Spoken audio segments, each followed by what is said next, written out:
La pluie battait les pavés de la petite place de Saint-Léry, un village niché dans les collines verdoyantes de Bretagne.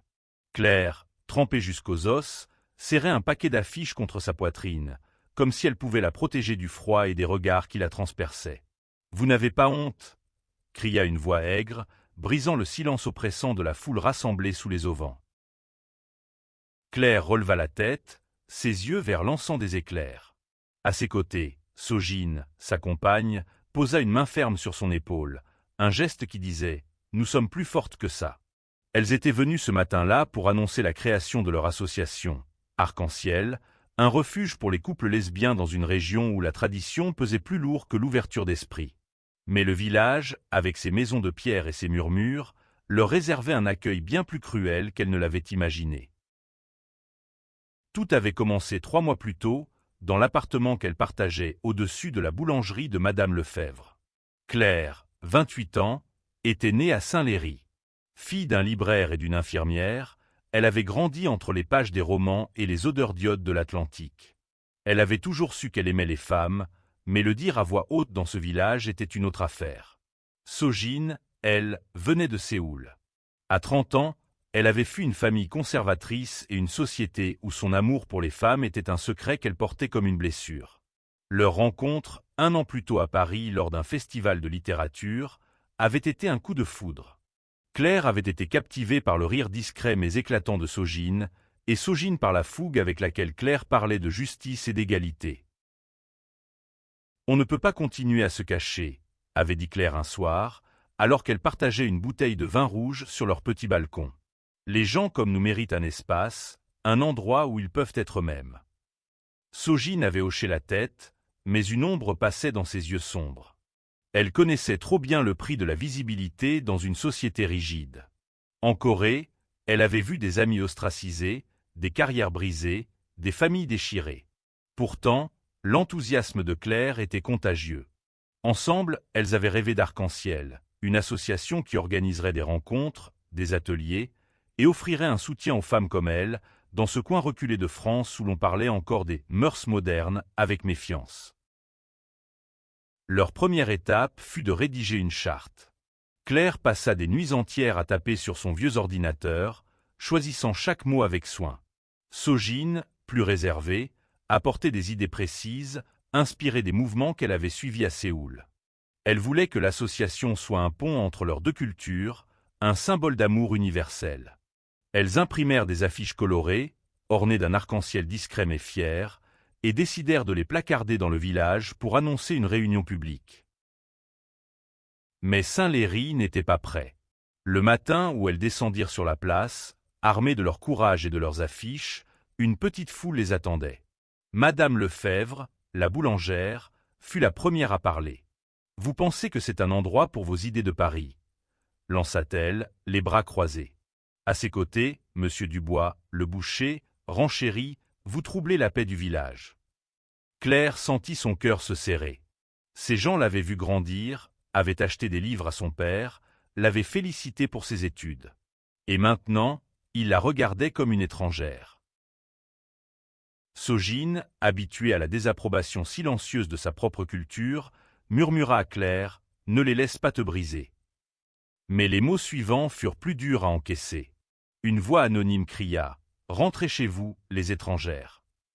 Le mot frappa Sogine comme un coup de poignard. Étrangère. Elle l'avait entendu trop souvent, à Séoul comme ici. Claire, elle, bouillonnait. « Je suis chez moi », rétorqua-t-elle, la voix tremblante mais forte. Et Sogine est chez elle aussi. Nous avons le droit d'exister. La foule s'agita, certains détournant les yeux, d'autres murmurant leur désaccord. Une affiche fut arrachée des mains de Claire et déchirée sous ses yeux. Sogine s'avança, ramassa les morceaux et les serra contre elle, comme pour préserver un fragment de leur rêve. À cet instant, elles comprirent que leur combat ne faisait que commencer. Ce soir-là, dans leur appartement, l'ambiance était lourde. Claire fixait les restes des affiches, éparpillées sur la table. « On aurait dû s'y attendre », murmura-t-elle, plus pour elle-même que pour Sogine. Celle-ci, assise en tailleur sur le canapé, répondit doucement, « En Corée, on m'a appris à me taire. Mais toi, tu m'as appris à parler. » On ne s'arrête pas maintenant. Ces mots rallumèrent une étincelle dans les yeux de Claire. Elles décidèrent de persévérer, mais elles savaient que le chemin serait semé d'embûches. Le lendemain, elles reçurent une lettre anonyme glissée sous leur porte. Des mots durs, des insultes, des menaces voilées. Partez, ou vous le regretterez. Claire voulut la déchirer, mais Sojin la retint. Garde-la. C'est une preuve. Une preuve de quoi? De la haine qui gangrénait leur village, de la peur que leur amour inspirait. Mais aussi une preuve qu'elle dérangeait, et pour Sojin, déranger était le premier pas vers le changement. Elles décidèrent de contacter une avocate à Rennes, spécialisée dans les droits humains. Madame Leclerc, une femme d'une 50aine d'années au regard perçant, les reçut dans son bureau encombré de dossiers. « Vous avez du courage », leur dit-elle après avoir écouté leur histoire. « Mais vous devez être prête à affronter plus que des mots. Êtes-vous sûre de vouloir continuer ?» Claire et Sojin échangèrent un regard. La réponse était évidente. Elles organisèrent une nouvelle réunion, cette fois dans une salle prêtée par un café progressiste à la périphérie du village. Quelques visages amicaux se présentèrent. Une professeure d'anglais, un couple de retraités, et une jeune femme trans, Élodie, qui avait entendu parler de leur projet. Mais la nouvelle de leur initiative s'était aussi répandue parmi leurs détracteurs. Bientôt, des rumeurs circulèrent. Claire et Sojin voulaient corrompre la jeunesse, détruire les valeurs du village. Une pétition fut même lancée pour les expulser. Pourtant, au milieu de cette tempête, un soutien inattendu émergea. Monsieur Martin, le vieux libraire et père de Claire, brisa son silence habituel. Lors d'une réunion à la mairie, il se leva et déclara « Ma fille et Sojin ne font de mal à personne. Elles veulent juste vivre. Si vous ne pouvez pas l'accepter, c'est vous qui avez un problème. » Ces mots, simples mais puissants, firent taire la salle. Pour la première fois, Claire sentit une lueur d'espoir. Mais l'humiliation publique n'était que le début. Une nuit, les fenêtres de leur appartement furent barbouillées de peinture rouge, avec des mots injurieux inscrits en lettres capitales. Sojin, en voyant les dégâts, murmura « C'est comme à Séoul. Ils veulent nous faire peur. » Claire, les poings serrés, répondit « Alors, montrons-leur qu'on n'a pas peur. » Le lendemain matin, Claire et Sojin nettoyaient les vitres sous les regards curieux des passants. Chaque coup d'éponge était un acte de résistance, un refus de céder à la peur. Les mots en peinture rouge, honte et perverse, s'effaçaient difficilement, mais elles travaillaient en silence, leurs gestes synchronisés comme une danse. La petite foule qui s'était formée murmurait, certains avec mépris, d'autres avec une curiosité teintée de malaise. Une vieille femme, Madame Gauthier, s'approcha timidement. « Je ne comprends pas tout ça, dit-elle, mais vous ne méritez pas ça. » Ces mots, bien que maladroits, touchèrent Claire au cœur. Peut-être que tout le village n'était pas contre elle. Elles décidèrent de transformer leur colère en action. Avec l'aide de Madame Leclerc, elles déposèrent une plainte pour vandalisme et harcèlement. La gendarmerie locale, bien que réticente, ne pouvait ignorer les preuves. La lettre anonyme, les photos des vitres souillées, les témoignages d'Élodie et de quelques autres. Mais l'enquête traînait, et Claire sentait l'impatience la ronger. « Ils veulent qu'on abandonne, » dit-elle un soir, alors qu'elle préparait des affiches pour une nouvelle réunion. Sojin, en calligraphiant soigneusement une banderole, répondit « En Corée, on dit que la patience est une arme. On doit être plus têtu qu'eux. » Leur persévérance attira l'attention au-delà de Saint-Léry. Un journal local, l'Écho-Breton, publia un article sur leur projet, titré « Un arc-en-ciel dans la tempête. Le combat de deux femmes pour l'égalité ». L'article, écrit par une journaliste nommée Camille, décrivait leur lutte avec empathie, mettant en lumière les défis des couples lesbiens dans les zones rurales. Soudain, Claire et Sojin reçurent des messages de soutien de toute la Bretagne, et même de Paris. Une association LGBT rennaise, Liberté Aimante, proposa de les aider à organiser un événement plus ambitieux. Une journée de sensibilisation avec des conférences et des témoignages. Mais avec la visibilité vint une nouvelle vague de haine. Les réseaux sociaux locaux s'enflammèrent. Un groupe Facebook, créé par des habitants de Saint-Léry, devint un espace où les insultes fusaient. Elles veulent transformer notre village en Sodome, écrivait un anonyme. Sojin, qui avait appris à naviguer dans les méandres des réseaux sociaux à Séoul, conseilla à Claire d'ignorer les commentaires. Ces gens crient fort parce qu'ils ont peur, dit-elle. Ils savent qu'on est en train de changer quelque chose. Leur prochaine réunion fut un succès mitigé. Une trentaine de personnes se présentèrent, un mélange de curieux, de soutiens et de sceptiques. Claire prit la parole, sa voix tremblante au début, mais de plus en plus assurée. Elle raconta son histoire, son amour pour Sojin, et leur rêve d'un monde où personne ne devrait se cacher. Sojin, plus réservé, parla de son expérience en Corée, où l'homosexualité reste un tabou. Là-bas, j'ai appris à survivre en silence, dit-elle. Ici, avec Claire, j'apprends à vivre à voix haute. La salle resta silencieuse, touchée par leur sincérité. Mais à la sortie, des tracts injurieux furent distribués par un groupe de jeunes, orchestré par un certain Julien, un ancien camarade de classe de Claire connu pour ses idées conservatrices. Julien devint rapidement leur adversaire le plus virulent. Fils d'un agriculteur influ, il rallia une partie du village en jouant sur les peurs des habitants.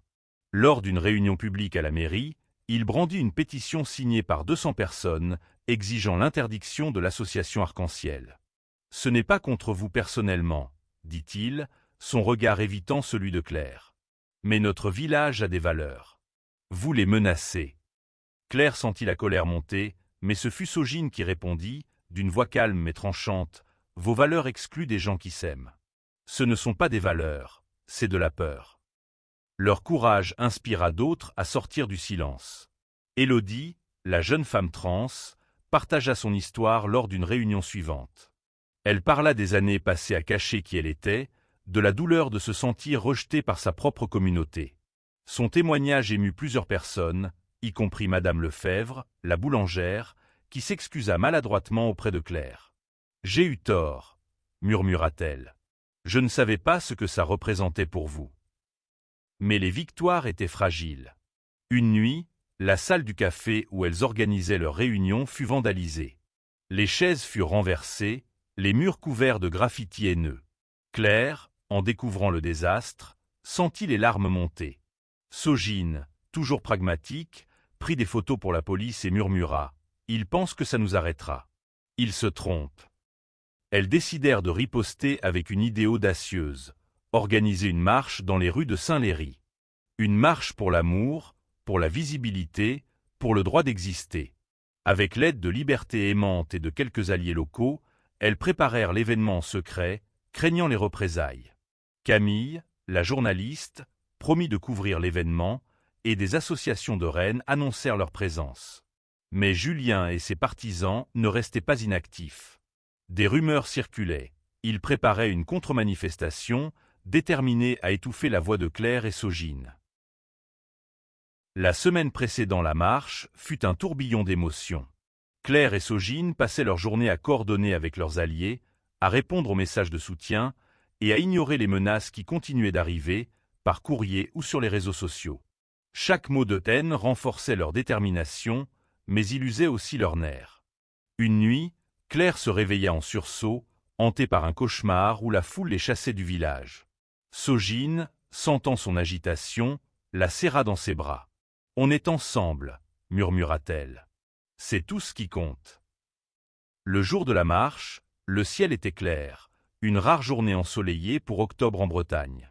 Claire et Sojin se tenaient au centre de la place, entourés d'une petite foule de supporters. Il y avait Élodie, brandissant une pancarte arc-en-ciel, Madame Gauthier avec un sourire timide, et même Monsieur Martin, qui portait une écharpe colorée en signe de soutien. Des membres de Liberté aimante étaient venus de Rennes, leur drapeau flottant fièrement. Mais en face, Julien et ses partisans formaient un mur humain, leurs regards hostiles et leurs pancartes proclamant « Respectez nos traditions ». Claire prit le mégaphone, sa voix résonnant sur la place. « Nous sommes ici pour célébrer l'amour », commença-t-elle. « Pas pour diviser, mais pour unir. Nous voulons un monde où personne n'a à cacher qui il est. » La foule des supporters applaudit, mais les huées des opposants couvraient presque ces mots. Sojin s'avança, prenant le mégaphone à son tour. « En Corée, j'ai appris à me taire, dit-elle. Mais ici, je refuse de me cacher. Aimez qui vous voulez, mais laissez-nous aimer aussi. La marche commença, un cortège coloré serpentant dans les ruelles de Saint-Léry. Les drapeaux arc-en-ciel contrastaient avec les façades grises des maisons. Mais à chaque coin de rue, les opposants étaient là, criant des insultes ou brandissant leurs pancartes. Une pierre fut lancée, frôlant la tête d'Élodie. La tension monta, et Claire sentit la peur s'insinuer en elle. Mais Sogine, toujours calme, lui serra la main. « Continue. Ils ne gagneront pas. » Camille, la journaliste, filmait tout, déterminée à montrer la vérité. Son article, publié le lendemain, décrivit la marche comme un acte de courage face à l'intolérance. Les images des drapeaux arc-en-ciel et des visages déterminés de Claire et Sogine firent le tour des réseaux sociaux, attirant encore plus de soutien, mais aussi une vague de commentaires haineux. Julien profita de l'occasion pour organiser une réunion publique où il accusa Claire et Sogine de manipuler les médias et de salir l'image du village. Malgré tout, Arc-en-ciel gagnait du terrain. Des femmes d'autres villages bretons commencèrent à contacter Claire et Sogine, partageant leurs propres histoires. Une adolescente, Sophie, leur écrivit une lettre émouvante, confessant qu'elle se sentait seule et effrayée à cause de son orientation. Claire lui répondit personnellement, l'invitant à rejoindre leur réunion. Sophie devint une habituée, son sourire timide illuminant les soirées où elle discutait de leurs rêves et de leurs luttes. Mais les attaques ne cessaient pas. Une nuit, leur voiture fut vandalisée, les pneus crevés et la carrosserie rayée. La police, sous pression grâce à l'article de Camille, arrêta Julien pour interrogatoire, mais il fut relâché faute de preuves. Claire, épuisée, commença à douter. « Et si on arrêtait » murmura-t-elle un soir, la tête posée sur l'épaule de Sogine. Celle-ci secoua la tête. « Si on arrête, ils gagnent. Et je refuse de leur donner cette victoire. » Elles décidèrent de frapper un grand coup, organiser un festival culturel à Saint-Léry, mêlant art, musique et témoignages sur la diversité. Elles contactèrent des artistes LGBT de toute la France, et même une chanteuse coréenne ouvertement lesbienne, Minji, qui accepta de venir chanter. Le festival, prévu dans un champ prêté par un agriculteur progressiste, promettait d'être un moment de célébration. Mais Julien et ses alliés préparaient une nouvelle offensive, déterminés à saboter l'événement. Les préparatifs du festival occupaient tout leur temps. Claire courait entre les appels aux sponsors et les réunions avec les artistes, tandis que Sogine s'occupait de la logistique, son sens de l'organisation aiguisé par des années à gérer des projets dans une agence culturelle à Séoul. Elle rêvait d'un événement qui transformerait Saint-Léry, ne serait-ce que pour un jour, en un lieu d'acceptation et de joie. Mais les obstacles s'accumulaient. L'agriculteur qui leur avait prêté le champ reçut des menaces anonymes et envisagea de se rétracter. Claire passa une soirée entière à le convaincre, lui promettant une sécurité renforcée. Le jour du festival, le champ s'était transformé en une mosaïque de couleurs. Des tentes blanches abritaient des stands d'artisanat, des expositions de photos, et une petite scène où Minji répétait. Une centaine de personnes étaient venues, un mélange d'habitants curieux, de membres d'associations LGBT et de familles venues par solidarité. Sophie, l'adolescente, aidait à distribuer des programmes, un sourire éclatant sur le visage. Mais au loin, Claire aperçut Julien et son groupe, observant la scène avec des regards sombres. La journée commença par un discours poignant de Claire et Sogine. « Ce festival n'est pas seulement pour nous, » dit Claire, sa voix portée par les haut-parleurs. « C'est pour tous ceux qui se sentent rejetés, qui ont peur d'aimer. Nous sommes ici pour dire que l'amour n'a pas de frontières. » Sogine ajouta, en français teinté de son accent coréen, « En Corée, j'ai appris à cacher mon cœur. Ici, je l'ouvre, grâce à vous tous. » Les applaudissements éclatèrent, mais des huées se firent entendre depuis le bord du champ. Minji monta sur scène, sa voix douce et puissante captivant la foule. Elle chanta une ballade sur l'amour interdit, ses paroles en coréen résonnant comme une prière universelle. Claire et Sogine, assises au premier rang, se tenaient la main, les larmes aux yeux.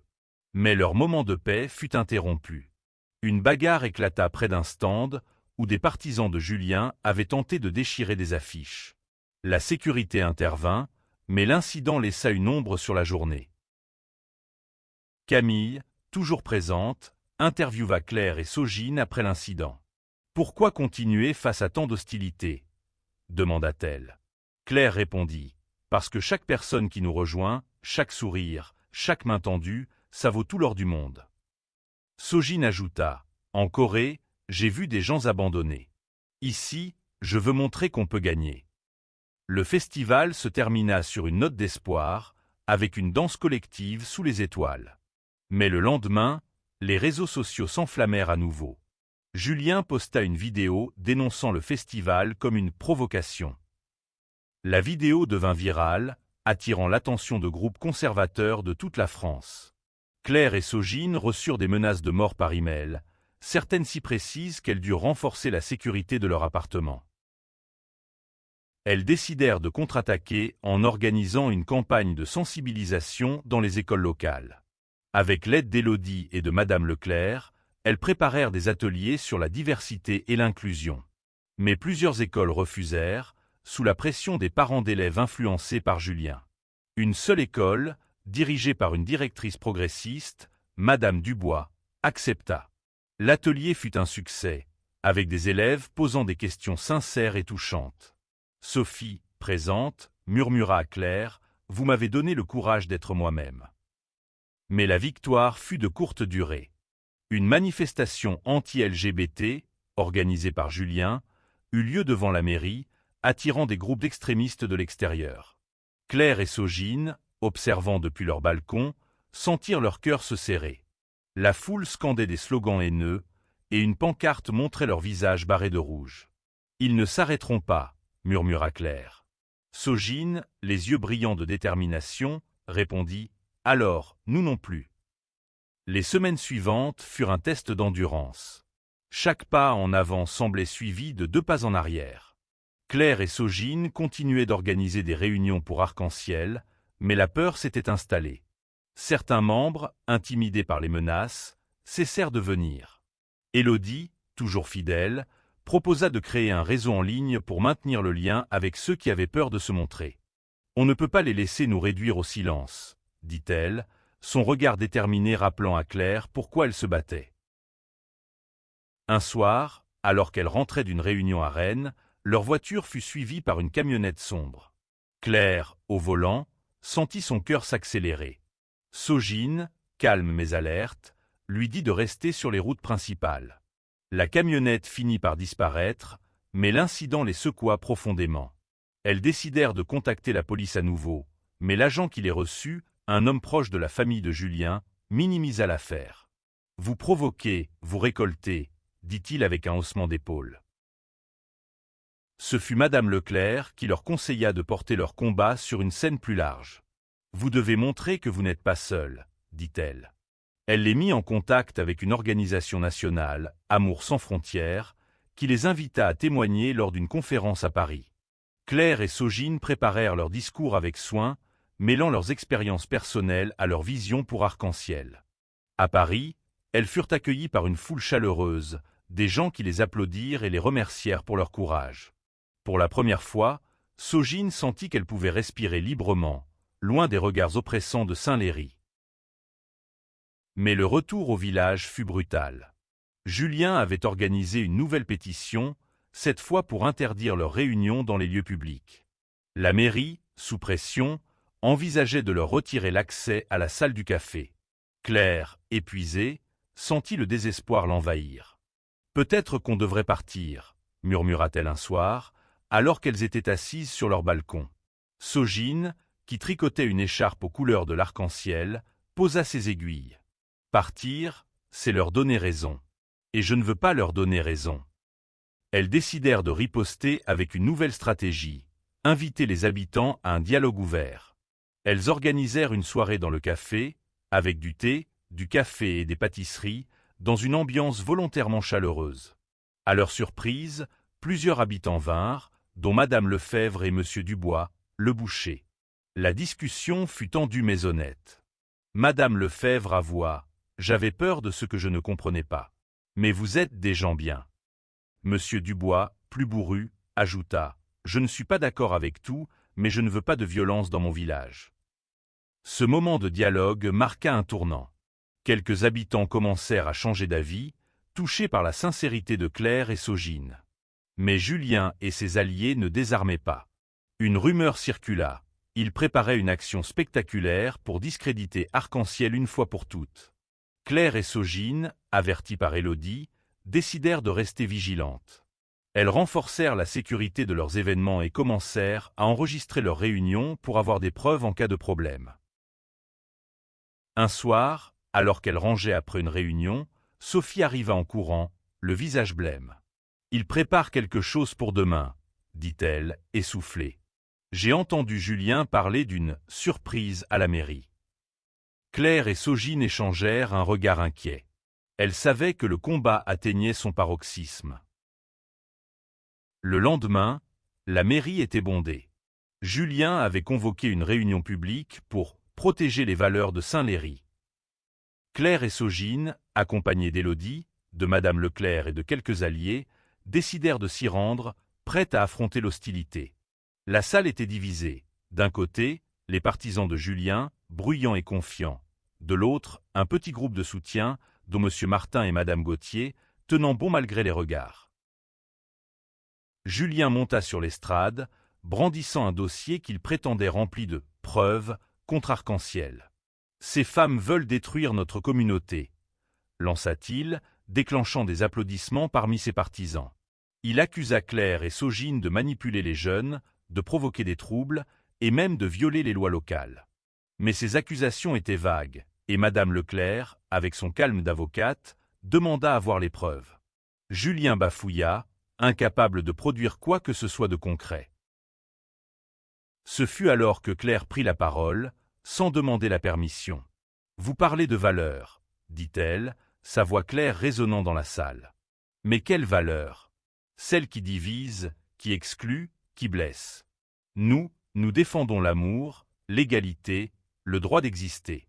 Si c'est ça qui vous fait peur, alors c'est vous qui devez changer. » Sogine s'avança à ses côtés, ajoutant « En Corée, j'ai vécu dans l'ombre.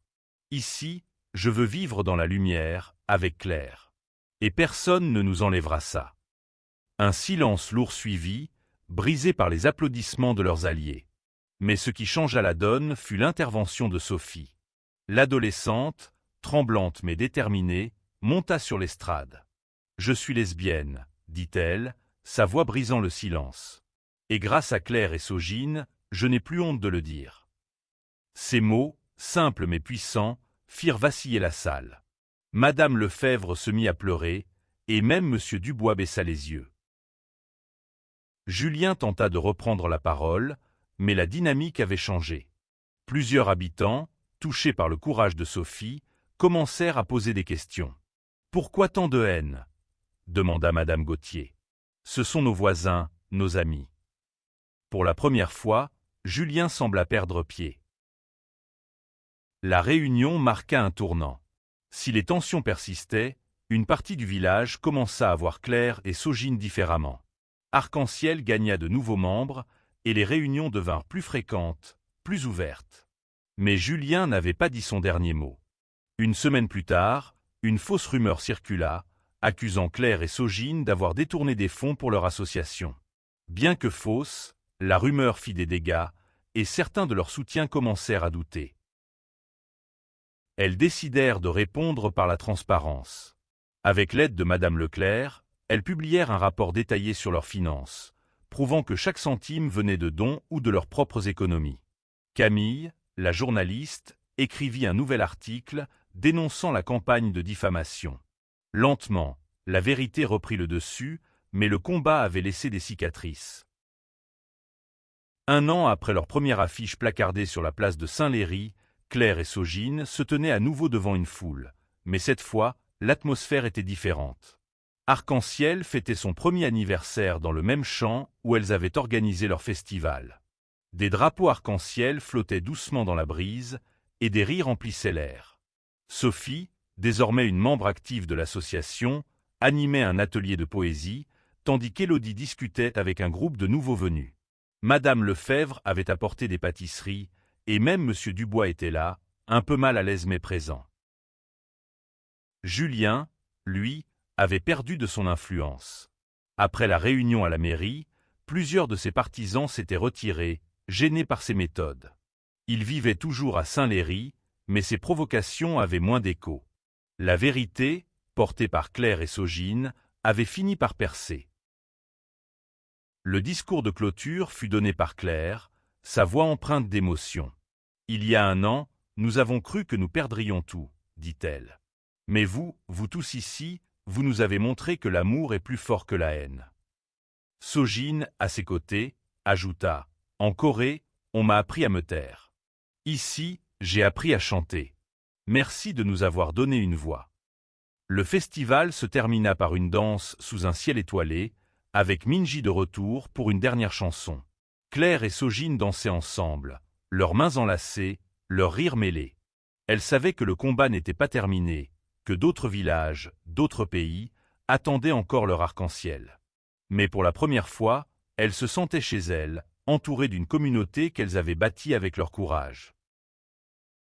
Le lendemain, elles reçurent une lettre de Sophie. « Vous avez changé ma vie », écrivait-elle. « Grâce à vous, je sais que je peux être moi-même. » Claire pleura en lisant ces mots, et Sogine la serra dans ses bras. Leur amour, leur lutte, avaient donné un sens à tout. Arc-en-ciel devint un modèle pour d'autres petites villes en France. Claire et Sogine continuèrent leur travail, voyageant pour partager leur histoire, inspirant d'autres à briser le silence. Leur amour, forgé dans l'adversité, devint un symbole d'espoir, un rappel que même dans les endroits les plus hostiles, un arc-en-ciel peut naître.